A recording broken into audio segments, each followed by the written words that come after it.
dengan nyaman, dengan bahagia, dan mudah-mudahan Allah memberkahi langkah-langkah kaki kita ini. Bismillahirrahmanirrahim. Allahumma inna nas'aluka ilman nafi'a wa rizqan thayyiba wa amalan mutaqabbala.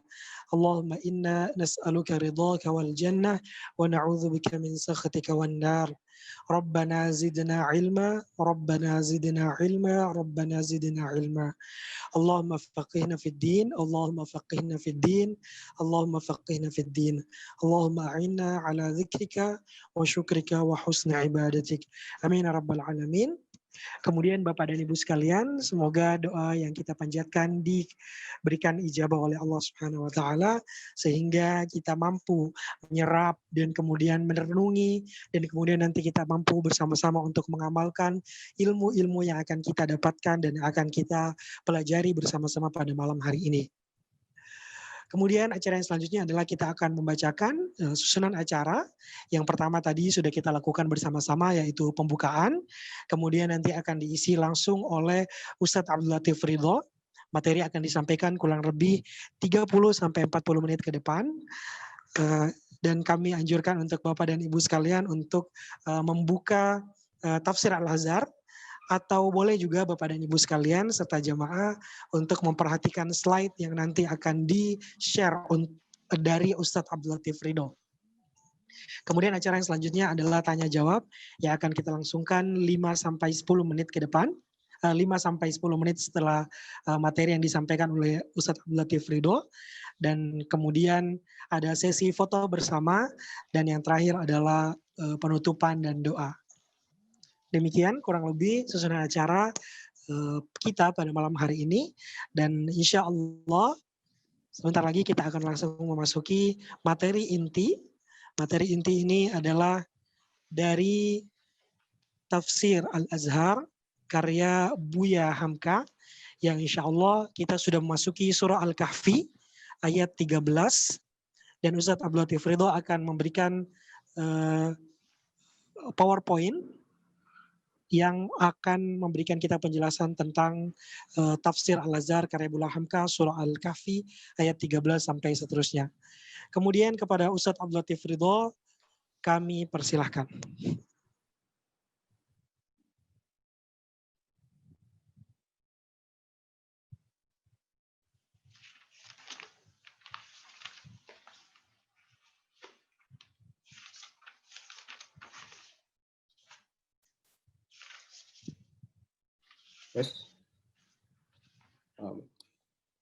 Bismillahirrahmanirrahim. Assalamualaikum warahmatullahi wabarakatuh. Alhamdulillah rabbil alamin. Wa bihi nasta'inu ala umuri dunya waddin. Wassalatu wassalamu ala asyrafil anbiya'i wal mursalin wa ala alihi wa ashabihi wa man tabi'ahum bi ihsanin ila yaumiddin.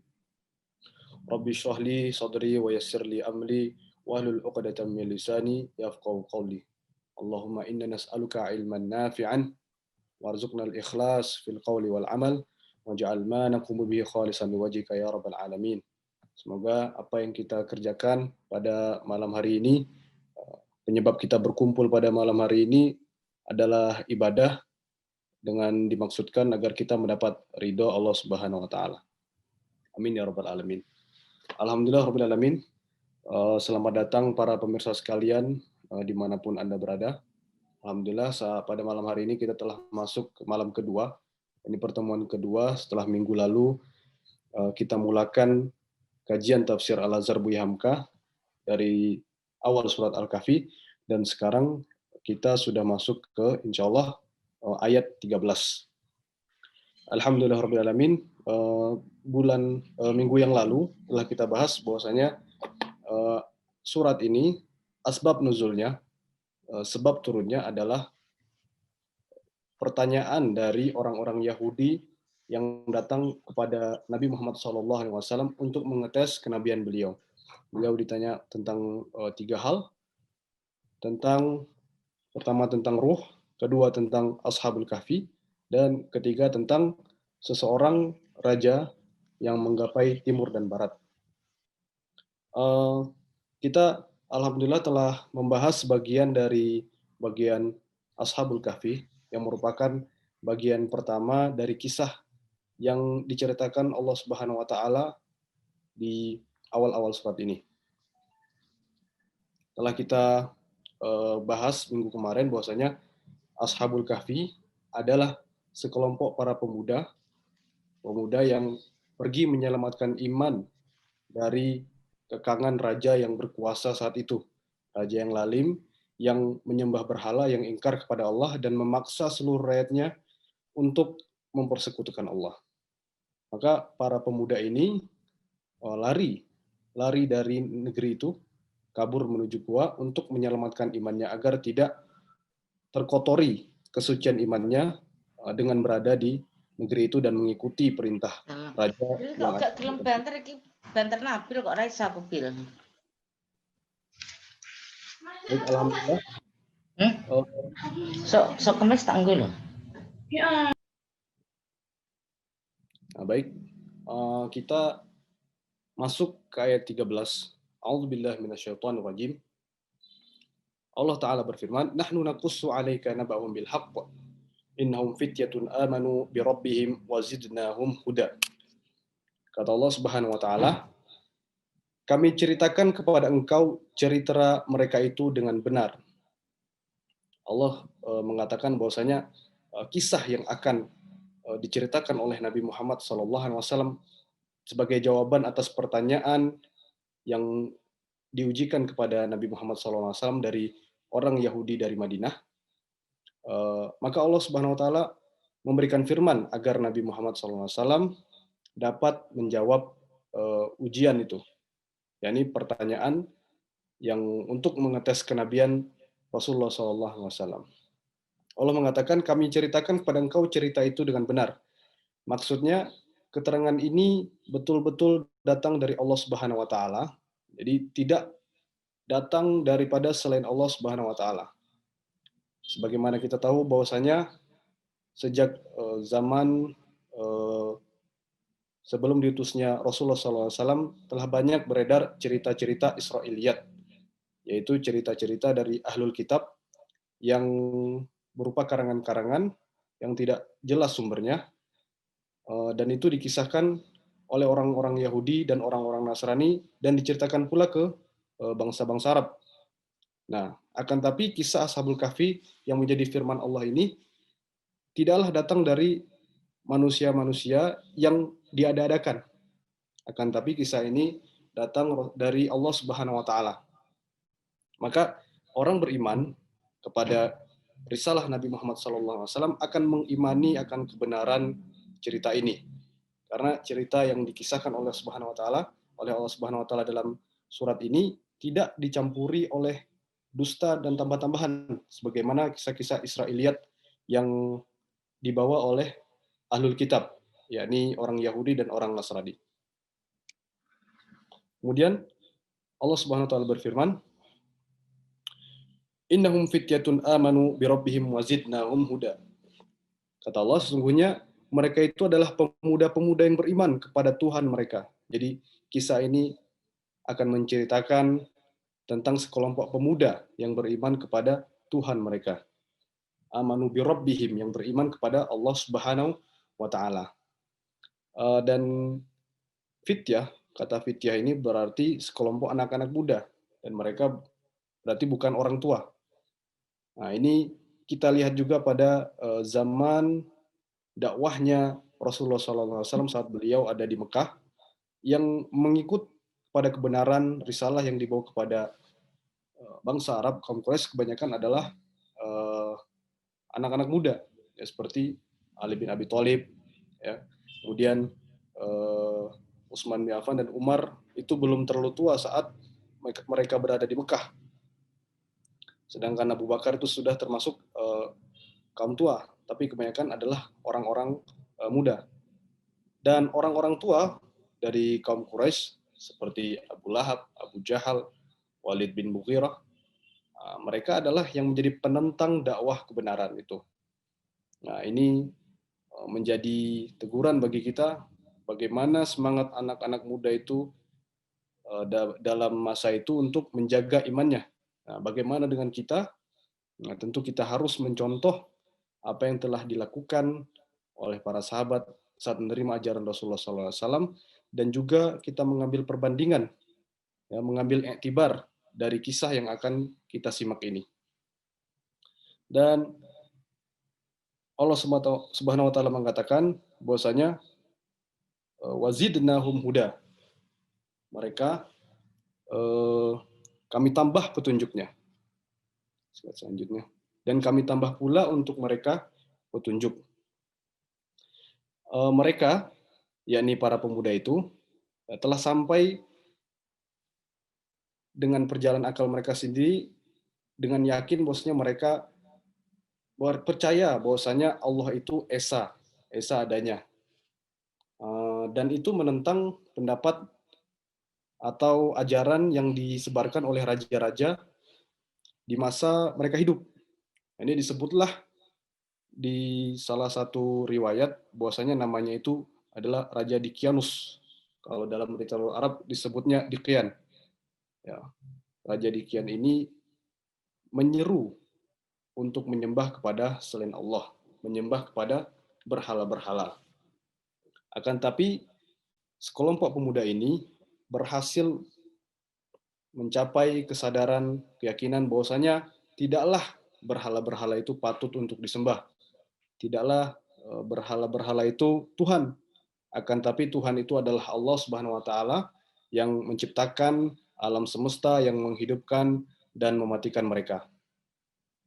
Nah, maka Allah katakan dengan keyakinan mereka itu kami tambah pula petunjuk.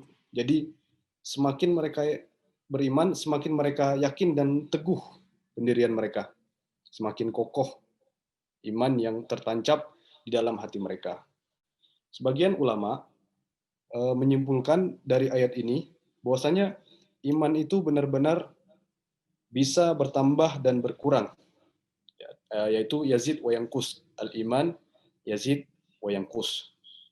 Nah, inilah keyakinan Ahlus Sunnah wal Jamaah bahwasanya iman itu bertambah dan berkurang.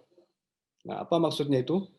Bahwasanya ketika seseorang telah mengatakan dan bersaksi bahwasanya tiada Tuhan selain Allah, asyhadu alla ilaha illallah wa asyhadu anna Muhammadan abduhu wa rasuluh, bahwasanya Muhammad itu adalah hamba dan utusan Allah Subhanahu wa taala. Itu adalah pokok keimanan yang tertancap di dalam hati seorang yang beriman.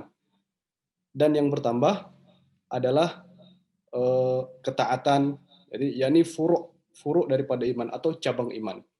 Jadi menurut Ahlus Sunnah, iman itu ada pokok keimanan dan ada cabang keimanan. Cabang keimanan itu yang menyebabkan dia bertambah taat atau bertambah maksiatnya. Nah, maka Ahlus Sunnah memandang bahwasanya iman itu tidaklah satu, tapi bisa bertambah dan bisa berkurang. Nah, apa fungsinya daripada iman bertambah dan berkurang ini?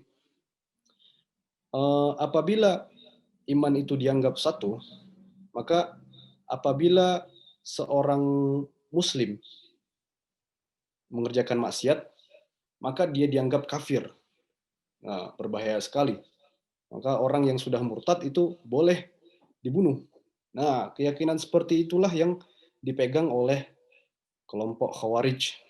Bahwasanya orang yang bermaksiat berarti dia telah murtad dan dia boleh dibunuh.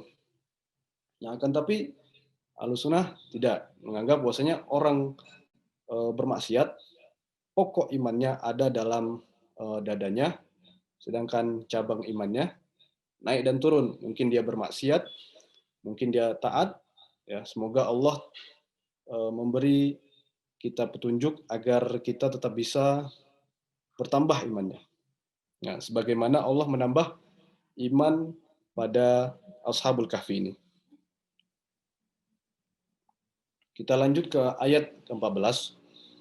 Allah Subhanahu wa taala berfirman, "Warabatna 'ala qulubihim idh qamu faqalu rabbuna rabbus samawati wal ardi lan nad'u min dunihi ilahan laqad qulna idzan syatata." Allah Subhanahu wa taala berfirman, dan kami teguhkan hati mereka.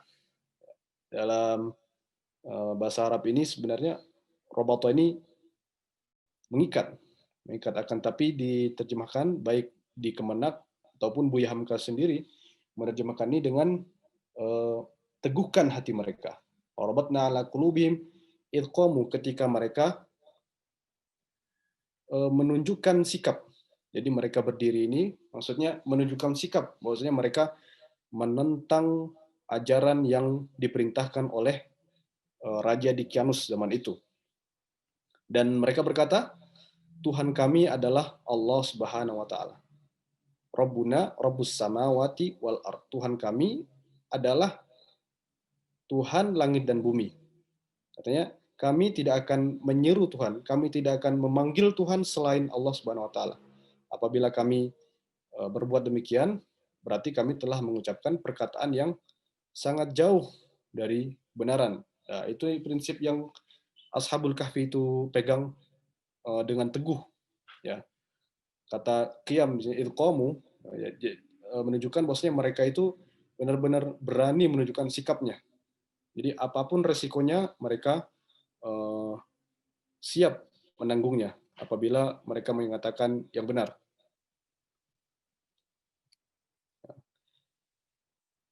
Maksud ayat ini dalam tafsir Ibnu Katsir adalah Tuhan telah meneguhkan hati mereka, menyatupadukan di dalam satu pendirian yang sangat bertentangan dengan pendidikan kaum mereka. Maksudnya bertentangan dengan ajaran kaum mereka atau raja, ajaran kerajaan pada zaman mereka tinggal.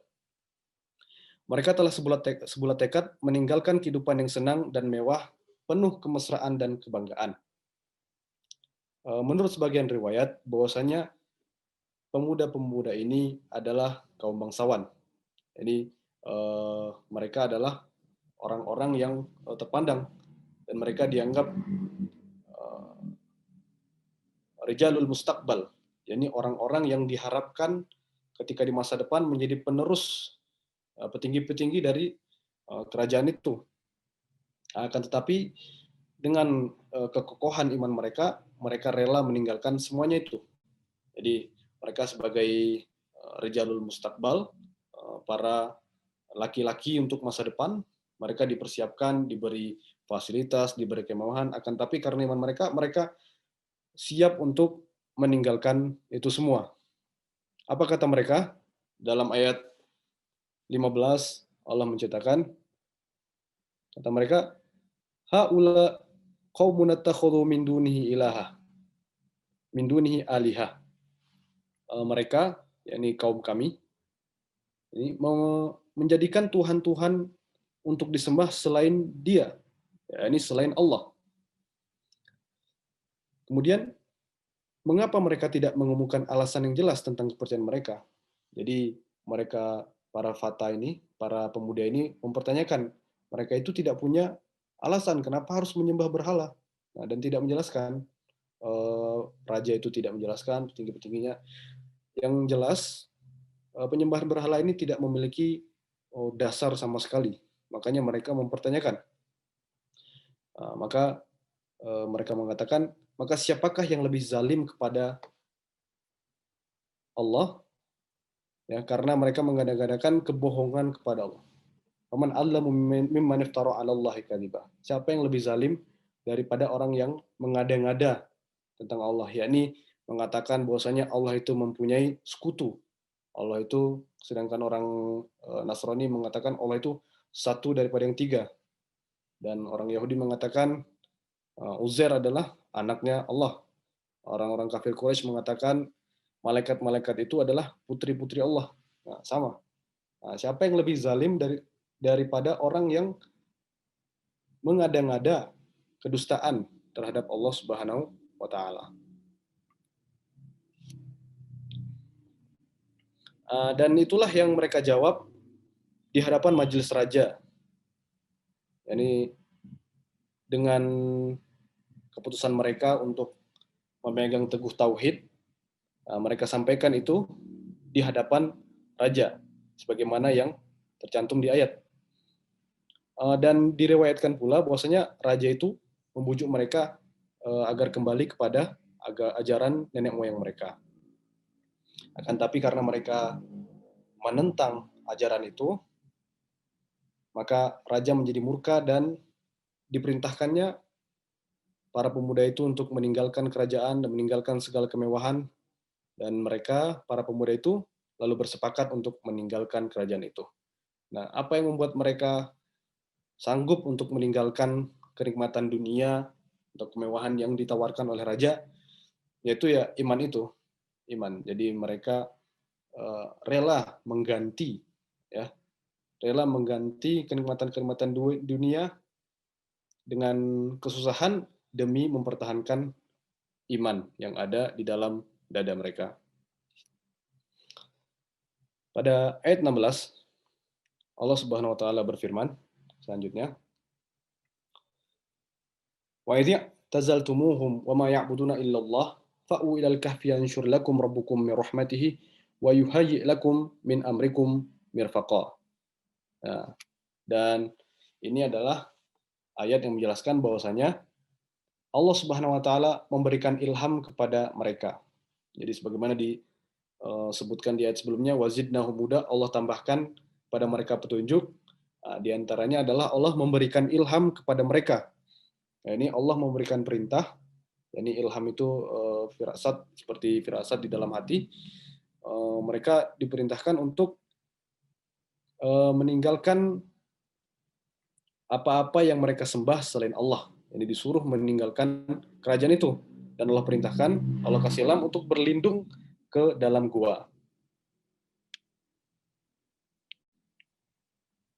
Nah, kemudian Allah Subhanahu wa taala berfirman,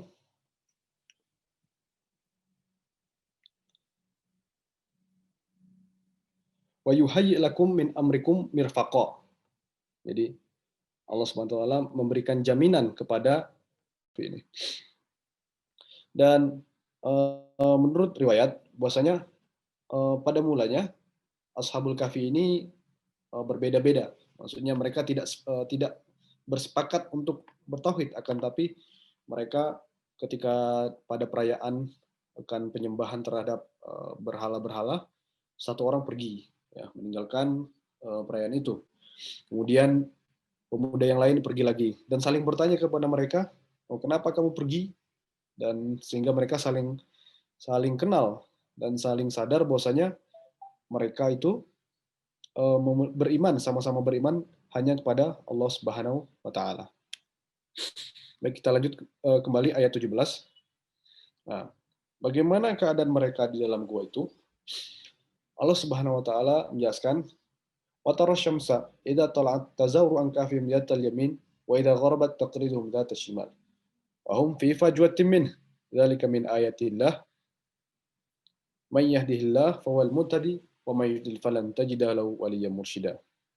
Allah Subhanahu wa taala mengatakan bahwasanya dan kamu melihat matahari apabila dia terbit, dia condong daripada gua mereka di sebelah kanan. Jadi apabila matahari terbit di sebelah kanan, dan apabila mataharinya tenggelam, matahari itu berada di sebelah kiri. Nah, dari keterangan ayat ini kita ketahui bahwasanya ternyata gua ini pastilah menghadap utara, bukan ke timur, bukan ke barat. Sebab kalau ia menghadap ke timur, pastilah pada pagi hari itu cahaya masuk ke dalam gua. Jika terbenam, tidak ada cahaya yang masuk ke dalam gua. Dan sebaliknya ketika di barat, ya, cahaya akan ada ketika tenggelam. Dan apabila dia menghadap selatan, pastinya terbitnya dari sebelah kiri gua. Nah, dan terbenamnya sebelah kanan gua. Nah, kan tapi ayat ini menjelaskan, ya, memberi isyarat bahwasanya guanya itu menghadap ke utara. Jadi bila matahari terbit, berada matahari itu di sebelah kanan guanya, dan bila terbenam di sebelah kirinya. Nah, ini juga ada hikmahnya nanti yang akan kita bahas, hikmah daripada ternyata ada manfaat dari posisi gua yang seperti itu. Allah Subhanahu wa taala menjelaskan sedang mereka berada di bagian yang lapang daripadanya. Jadi di dalam gua itu fajwah. Fajwah itu adalah sebuah, dalam bahasa Arab artinya sebuah ruangan di dalam yang lapang. Jadi mereka berada di dalam lapangan, ruang yang lapang di dalam gua itu. Ini menunjukkan bahwasanya gua itu banyak, cukuplah udara untuk masuk. Jadi tidak pengap, ya, tidak pengap di dalamnya. Akan tapi cahaya pun tidak mengenai badan karena guanya menghadap ke utara. Buya Hamka dalam menafsirkan ayat ini menjelaskan, jadi kata Buya Hamka, setelah Tuhan menerangkan bagaimana letak gua atau ngalau itu yang menyebabkan mereka tidak terkena cahaya matahari dan tidak pula basah kuyup karena jatuhnya air hujan dan udara yang selalu bertukar, sebagaimana tempat mereka terbaring itu lapang, Tuhan menerangkan lagi bagaimana tidur mereka. Nah, itulah keadaan mereka di dalam gua. Di akhir ayat, suatu di antara Allah, edaran matahari, ya, perputaran udara. Nah, itu adalah ayat-ayat. Jadi saat kita membaca ayat-ayat Al-Quran yang berkaitan dengan rububiyah, bahwasanya Allah yang mengatur alam semesta, yang menciptakan alam semesta, itu siogianya semakin bertambah pula iman kita kepada Allah Subhanahu wa taala, sehingga tidak ada yang patut disembah selain Allah Subhanahu wa taala. Jadi setelah kita meyakini, ya, semakin kita melihat alam, ya, semakin kita bertambah ilmu pengetahuannya, semakin kita yakin bahwasanya hanya Allah yang patut disembah, bukan berhala-berhala sebagaimana berhala-berhala yang disembah oleh penduduk kerajaan Ashabul Kahfi itu. Allah Subhanahu wa taala di akhir ayat menjelaskan, di akhir ayat 17, "May yahdillah fawal muhtadi." Barang siapa yang ditunjuki Allah, maka fawal muhtadi, orang yang dapat petunjuk, orang yang mendapat bimbingan, orang yang terpimpin. Dan barang siapa yang disesatkan, maka sekali-sekali tidak akan ada penolong yang akan menunjukinya jalan. Nah, ini semakin menegaskan bahwasanya petunjuk itu hanyalah dari Allah Subhanahu wa taala. Ya, ketika Nabi Muhammad SAW berharap pamannya itu masuk Islam, beriman kepada Allah Subhanahu wa taala, kata Allah, innaka la tahdi man ahbabta, kamu tidak menunjuki, bukan kamu yang memberi petunjuk kepada orang yang kamu cintai, tapi Allah yang memberi petunjuk. Nah, maka keyakinan ini yang harus semakin kita tambah, bahwasanya petunjuk itu hanyalah dari Allah. Adapun Rasulullah SAW, para nabi adalah utusan Allah, ya, utusan Allah untuk memberi kabar, membawa risalah dari Allah Subhanahu wa taala untuk disampaikan kepada manusia. Nah, maka sebagaimana di awal ayat ini, awal surat Al-Kahfi ini disebutkan, alhamdulillah, segala puji hanya bagi Allah. Nah, kita mengembalikan segala pujian, ya, termasuk pujian atas hidayah itu kepada Allah Subhanahu wa taala. Nah, maka Buya Hamka di sini menyebutkan, ya, maka dari itu jangan berani berjalan sendiri saja. Maksudnya jangan berjalan atau hidup di dunia ini tanpa petunjuk, atau berjalan dengan sombong, ya, tidak mau mendengarkan petunjuk. Nah, agar apa? Agar kita selamat. Jadi mendengar petunjuk, mendengar Rasulullah SAW, mendengar ajaran agama, tujuannya tidak lain adalah keselamatan kita di dunia dan di akhirat. Kemudian di ayat 18, Allah Subhanahu wa taala berfirman, "Wa tahsabuhum ayqadhan wa hum ruqud. Wa nuqallibuhum dhatal yamin wa dhatal shimal wa kalbuhum basitun dhira'ihi bil wasid. Law ittala'ta 'alaihim lawallaita minhum firara wa lam walaita minhum ru'ba." Kata Allah Subhanahu wa taala, engkau sangka mereka jaga, padahal mereka tidur nyenyak. Wa tahsabuhum ayqadhan, kamu kira mereka terjaga, padahal mereka tidur nyenyak. Nah, kenapa disebut jaga di sini? Buya Hamka menjelaskan, menunjukkan kemahiran beliau pada penguasaan bahasa Melayu. tahu bahasa Indonesia juga. Jadi beliau menjelaskan ada beda antara jaga, bangun, dan sadar. Dan beliau pilih jaga.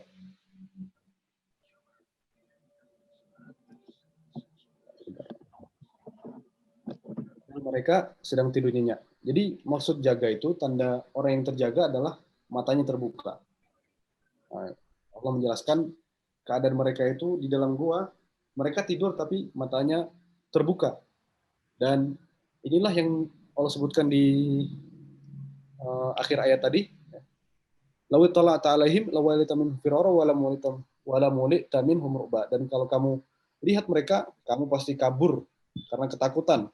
Kenapa? Bayangkan orang terbaring tapi matanya terbuka. Jadi seakan-akan dia melihat setan atau mayat atau orang mati. Nah, seperti itulah keadaan di dalam gua.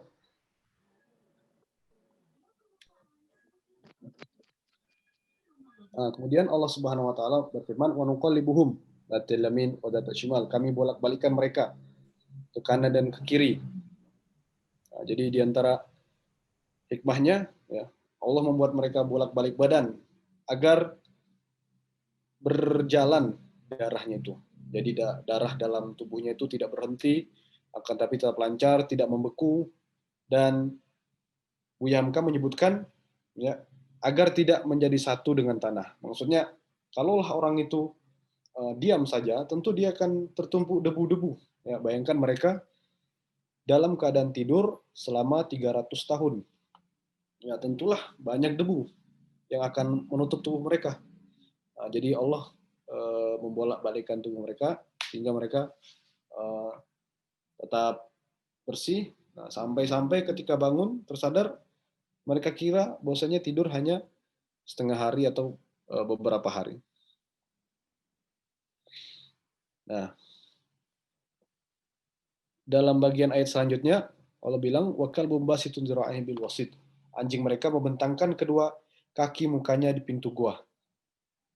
Nah, ini isyarat dalam ayat bahwasanya ternyata anjing itu tidak mati juga, akan tetapi menjaga di depan pintu gua. Nah, itulah keadaan yang Allah sebutkan bahwasanya kalau kita lihat mereka, ya, kamu akan berpaling dari mereka sambil lari, dan kamu akan dipenuhi ketakutan karena mereka. Ya, bayangkan di depan gua ada anjing, lalu di dalamnya ada orang-orang terbaring dengan mata terbuka. Nah, kita bisa bayangkan betapa menakutkannya. Dan ini adalah ketakutan naluri, ya, ketakutan yang ada pada tiap-tiap manusia dan biasa saja. Akan tapi tentu orang yang punya iman yang kuat tidak takut. Ya, sebagaimana Rasulullah SAW, Ifrit itu beliau pegang Sallallahu Alaihi Wasallam dengan tangannya dan ingin digantungkan di tiang Masjid Nabawi. Ya, itu kalau seseorang itu beriman. Kemudian kita lanjut di ayat 19.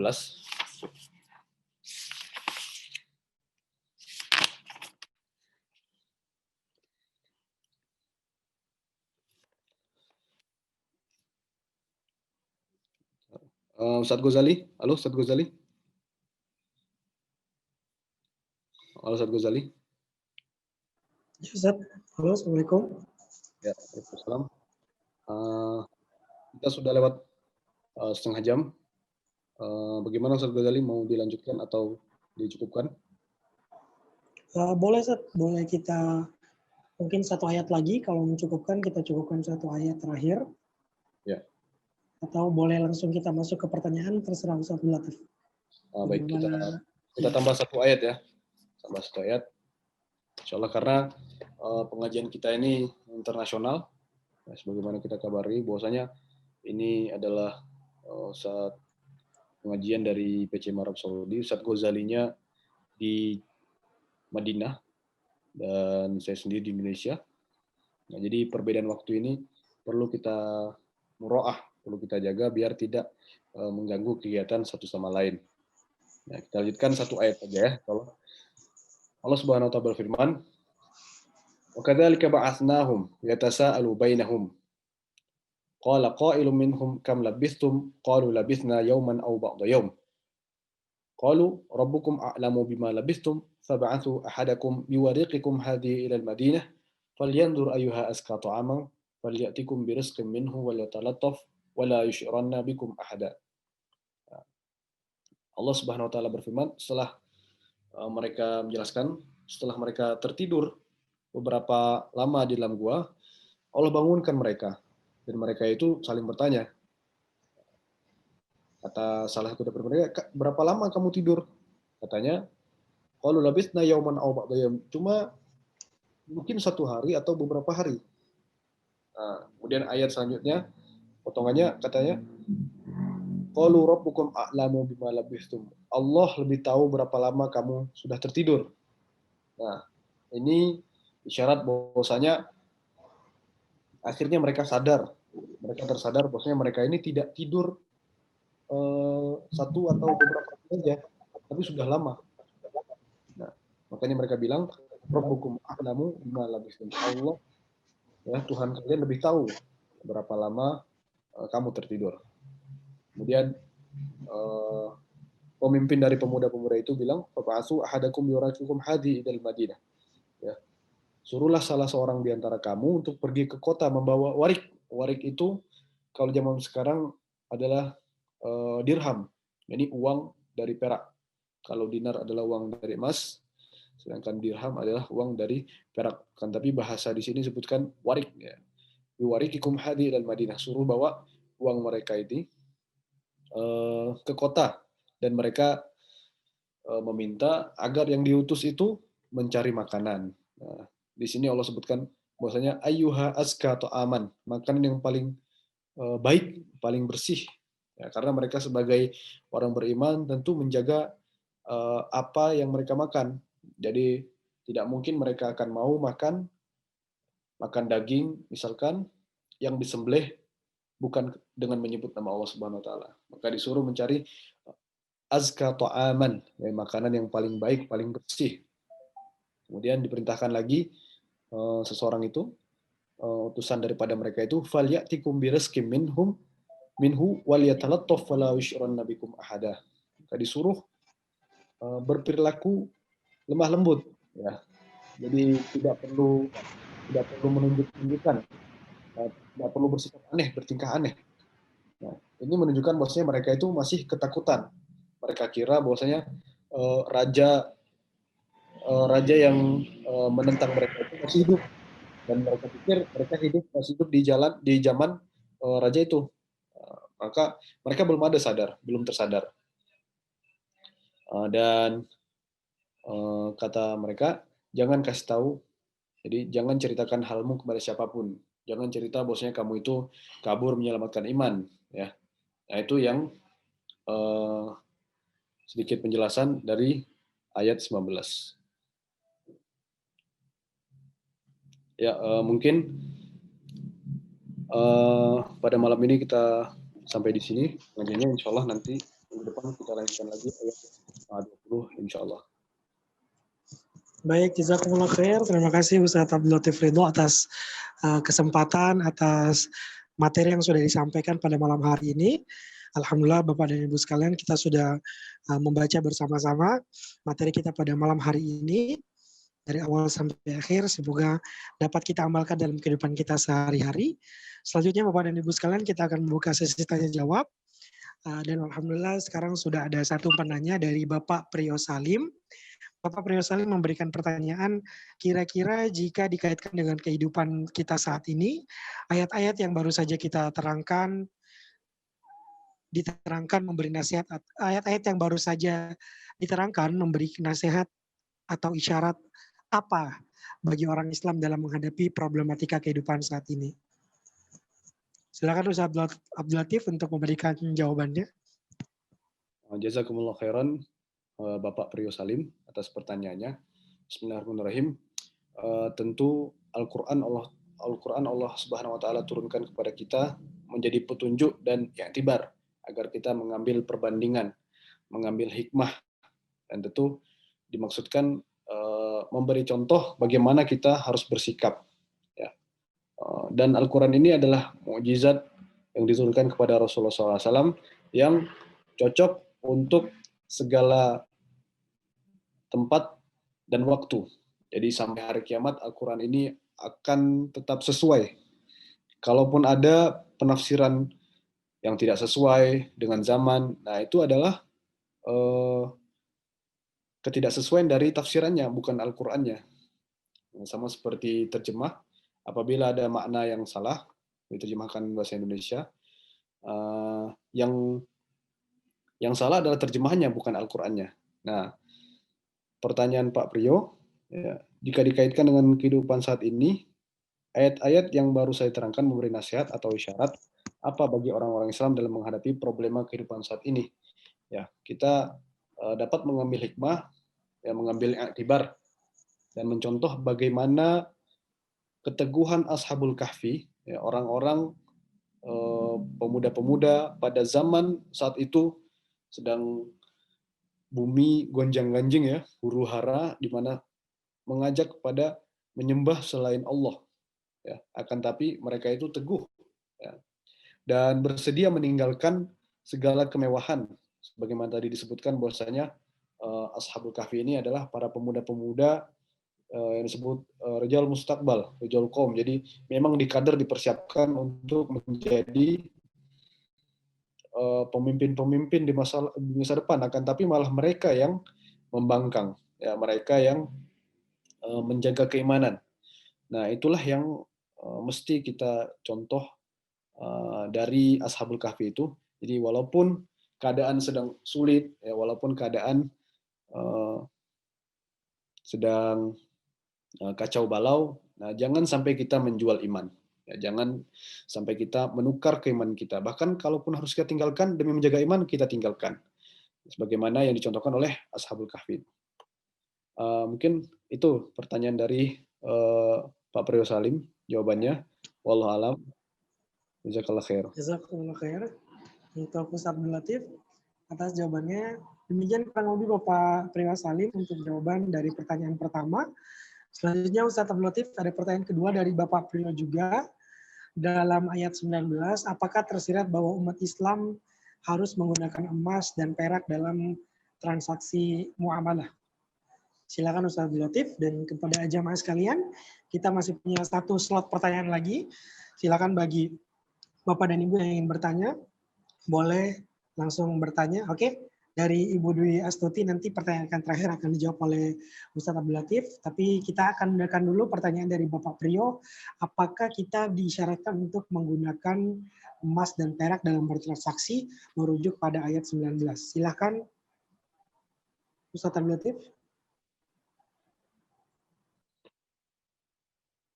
Ya, jazakallah khair Ustaz Ghazali dan juga Pak Priyo Salim atas pertanyaannya. Ya, memang alat transaksi terbaik dalam muamalah adalah emas dan perak.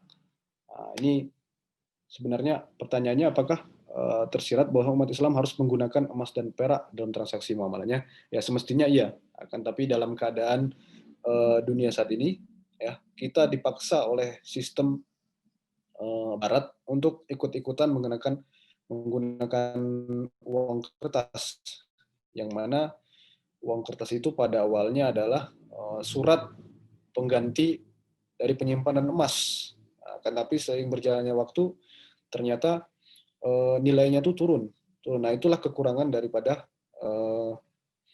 penggunaan uang kertas. Sedangkan penggunaan emas dan perak ini tidak ada inflasinya, jadi nilai tukarnya tidak berkurang, bahkan semakin berjalan waktu dia semakin bertambah.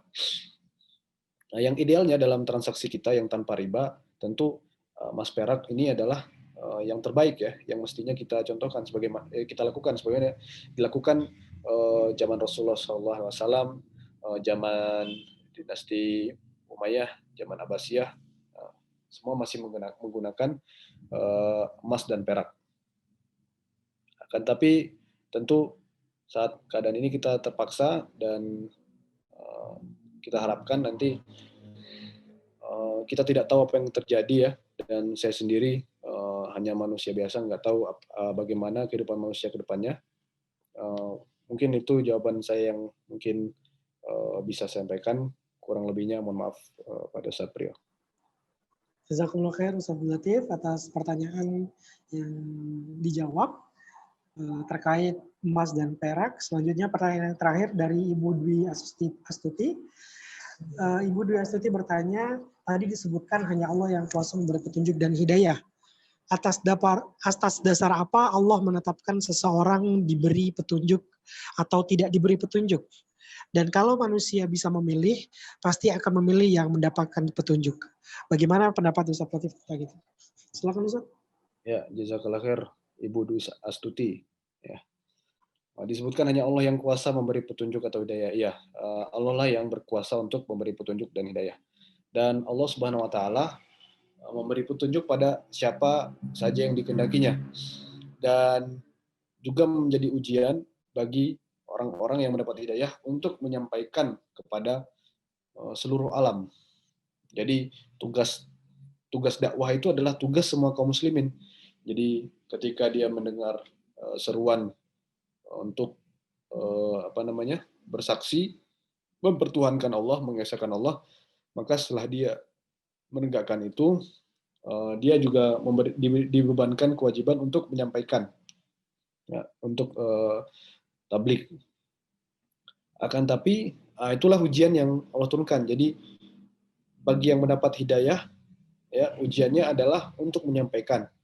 Bagi yang mendengar seruan hidayah, ujiannya adalah untuk menerima. Dan barang siapa yang disesatkan Allah, itu bukanlah karena kesalahan Allah. Nah, ini harus hati-hati kita dalam menyematkan sifat Allah, ya. Nah, jangan kita terjebak dalam perilaku iblis. Ya, iblis itu mengatakan fabima aghwaytani, ya. Dia tuduh Allah, engkau ya Allah yang menyesatkanku, ya, menjatuhkanku. Ya, itu dituduhkan kepada Allah Subhanahu wa taala. Nauzubillah dari sifat seperti itu. Jadi khatamallahu ala qulubihim, Allah yang nutup hati mereka itu karena mereka yang berpaling daripada hidayah saat mereka mendengar. Ya. Dan di akhir nanti hidayah ya tetap adalah kuasa Allah. Dan semoga kita semua Allah tetapkan hidayahnya dan Allah tambah pula sebagaimana tadi wazidnahum huda, ya, kami tambahkan hidayahnya, petunjuknya.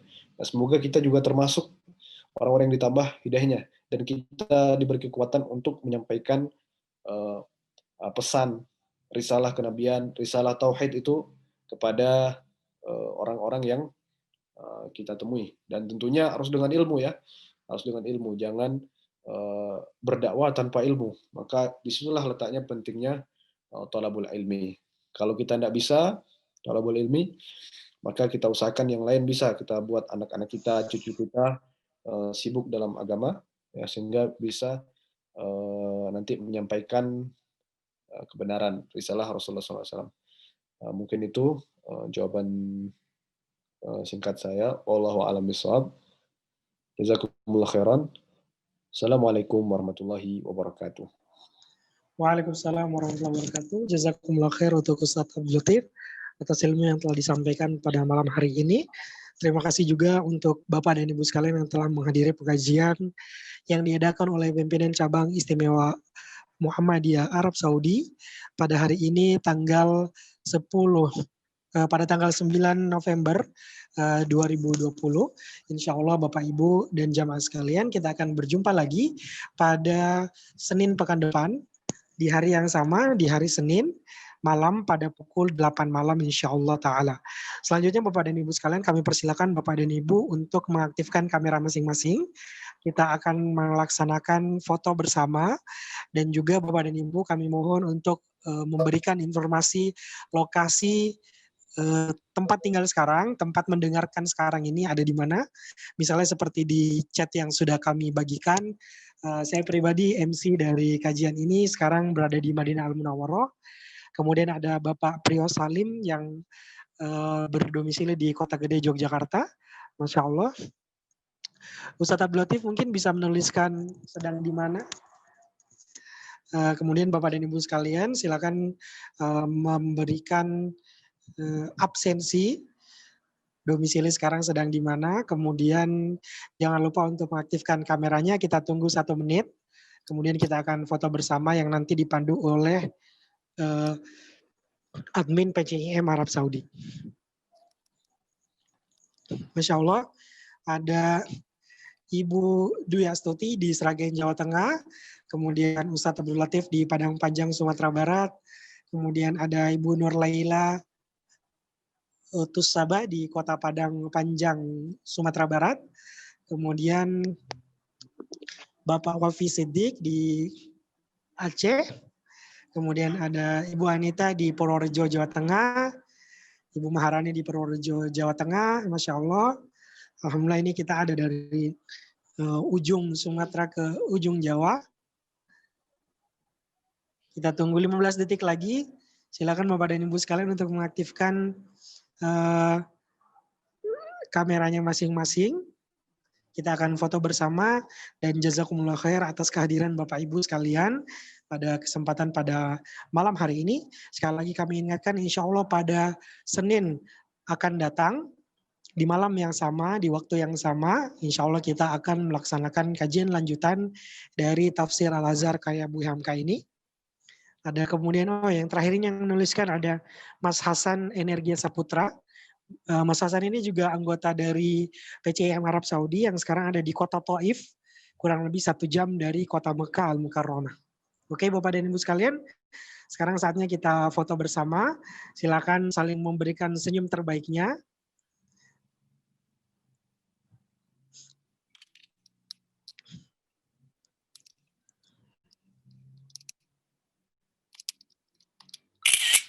Kemudian ada Ibu Nur di Purworejo, Masya Allah. Terima kasih Bapak dan Ibu sekalian. Mas Zuhair, yang kemudian yang berlaku sebagai admin PCIM Arab Saudi, silakan menghitung sampai 3 Mas. Diulangi Mas, belum pose ini Mas. Oke. Kita pose bersama-sama senyum. Kita hitung sampai 3, nanti saya yang hitung Bapak Ibu sekalian silakan. Oke Mas Zuhair. 3, 2, 1.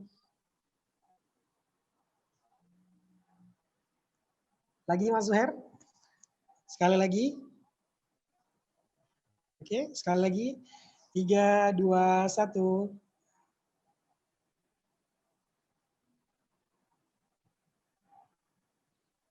Oke. Alhamdulillahirrahmanirrahim. Alhamdulillahirrahmanirrahim. Mari kita bersama-sama membaca doa. Semoga Allah Subhanahu wa taala memberikan kita keberkahan dari apa yang kita sudah pelajari, kebaikan dunia dan akhirat, dan semoga kita senantiasa istiqomah di jalannya. Allahumma inna nas'aluka ilman nafi'a wa rizqan thayyiba wa amalan mutaqabbala. Allahumma inna nas'aluka ridhaka wal jannah wa na'udzubika minan nar. Rabbana zalamna anfusana wa illam taghfir lana wa tarhamna lanakunanna minal khasirin. Rabbana atina fid dunya hasanah wa fil akhirati hasanah wa qina adzaban nar. Kemudian mari kita menutup dengan membaca doa kafaratul majelis secara bersama-sama. Subhanakallahumma bihamdik nasyhadu an la ilaha illa anta nastaghfiruka wa natubu ilaik. Amin ya rabbal alamin. Sampai jumpa lagi Bapak dan Ibu sekalian. Semoga Allah Subhanahu wa taala mengabulkan doa-doa kita, memberikan kita kemudahan dalam mempraktekkan ilmu yang sedang kita pelajari pada malam hari ini. Dan kami berdoa pimpinan cabang istimewa Arab Saudi berdoa untuk Bapak dan Ibu sekalian, semoga Bapak dan Ibu sekalian diberikan kemudahan rezeki dan kesempatan sehingga bisa menunaikan ibadah umroh dan ibadah haji dalam waktu yang dekat. Amin ya rabbal alamin. Dan insya Allah jika Bapak dan Ibu umroh boleh menghubungi kami dan boleh bersilaturahmi dengan kami. Demikian kurang lebih yang bisa kami sampaikan pada malam hari ini. Insya Allah kita akan bertemu lagi pada hari Senin malam depan pada pukul 8 malam waktu Indonesia Barat bersama Ustadz Abdul Latif Ridho kembali membahas ayat lanjutan pada tafsir surah Al-Kahfi dari karya Buya Hamka Tafsir Al-Azhar. Demikian, Assalamualaikum warahmatullahi wabarakatuh. Terima kasih Bapak dan Ibu sekalian. Insya Allah kita akan berjumpa lagi. Terima kasih Bapak Ibu semuanya. Sehat-sehat ya. Semoga diberikan kesehatan dan terhindar dari segala penyakit. Amin ya rabbal alamin. Assalamualaikum warahmatullahi wabarakatuh. Assalamualaikum. Waalaikumsalam warahmatullahi wabarakatuh.